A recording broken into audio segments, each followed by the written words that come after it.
شام کے 5 بجے ہیں۔ السلام علیکم، یہ ریڈیو پاکستان ہے۔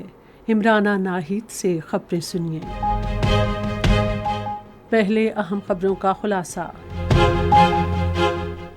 وزیراعظم نے ایف بی آر سے متعلق مختلف مقدمات کی پیروی کے لیے ماہر وکلاء کی خدمات حاصل کرنے کی ہدایت کی ہے۔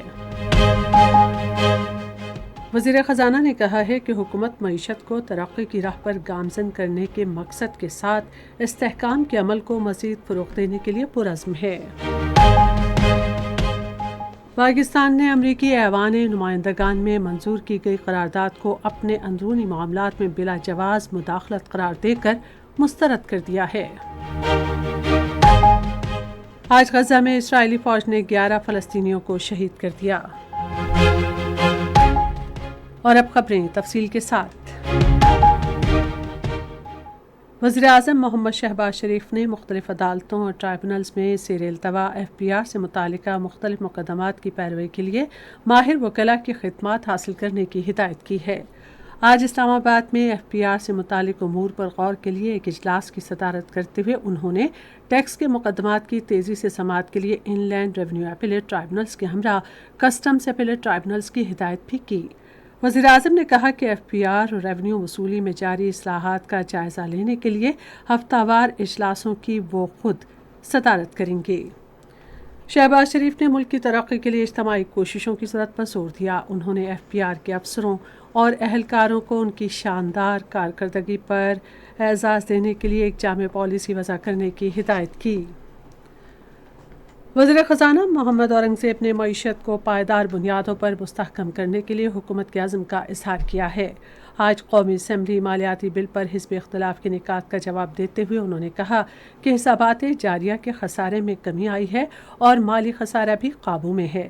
انہوں نے کہا کہ گزشتہ 6 سے 7 ماہ کے عرصے میں روپے کی قدر مستحکم ہوئی ہے اور یقین ظاہر کیا کہ آئندہ روپے کی قدر مستحکم ہی رہے گی۔ انہوں نے کہا کہ غیر ملکی زر مبادلہ کے ذخائر 9 ارب ڈالر تک پہنچ گئے ہیں اور مہنگائی 38% سے کم ہو کر 11% پر آ گئی ہے۔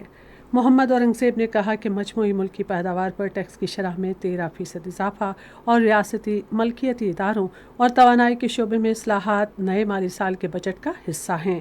انہوں نے کہا کہ ریاستی ملکیتی اداروں کی نجکاری کا ہمارا 2 سے 3 سالہ منصوبہ ہے اور اسے مکمل کیا جائے گا۔ پاکستان نے امریکی ایوان نمائندگان میں منظور کی گئی قرارداد کو اپنے اندرونی معاملات میں بلا جواز مداخلت قرار دے کر مسترد کر دیا ہے۔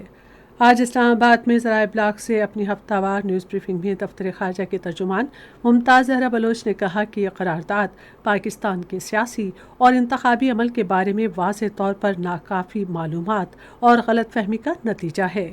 ترجمان دفتر خارجہ نے کہا کہ ہم اس بات پر یقین رکھتے ہیں کہ ملکوں کے درمیان دو طرفہ تعلقات کی بنیاد باہمی احترام پر ہونی چاہیے۔ ترجمان نے کہا کہ یہ قرارداد دونوں ممالک کے دو طرفہ تعلقات میں موجودہ مثبت رجحان سے مطابقت نہیں رکھتی۔ ترجمان نے ایک سوال کے جواب میں کہا کہ پاکستان امریکہ سے اپنے تعلقات باہمی یقین و اعتماد اور ایک دوسرے کے اندرونی معاملات میں عدم مداخلت کی بنیاد پر فروغ دینے کا خواہش مند ہے۔ ترجمان نے بھارت کے غیر قانونی زیر قبضہ جموں و کشمیر میں کشمیری عوام کے جمہوری حقوق مسلسل سلب کیے جانے پر تشویش ظاہر کی۔ پاکستان میں امریکی سفیر ڈونلڈ بلوم نے آج اسلام آباد میں نائب وزیر اعظم اور وزیر خارجہ محمد اسحاق ڈار سے ملاقات کی۔ ملاقات کے دوران فریقین نے پاک امریکہ دو طرفہ تعلقات میں تازہ ترین پیش رفت کا جائزہ لیتے ہوئے تعلقات کو آگے بڑھانے کے طریقوں پر تبادلہ خیال کیا۔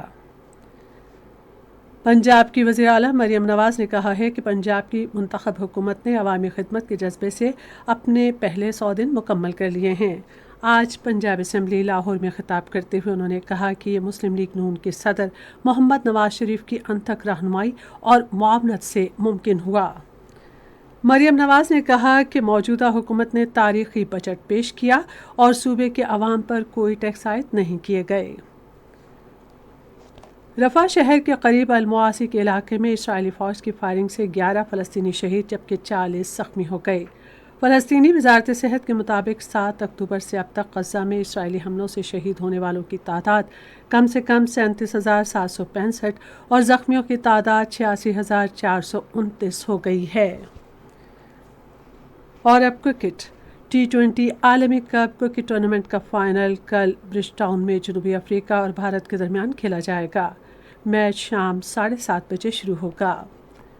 اس کے ساتھ ہی خبریں ختم ہوئیں۔ مزید خبروں اور ترسیوں کے لیے ہماری ویب سائٹ ہے radio.gov.pk اور فیس بک کے link radio Pakistan news official پر براہ راست ویڈیو اسٹریمنگ بھی ملاحظہ کیجیے۔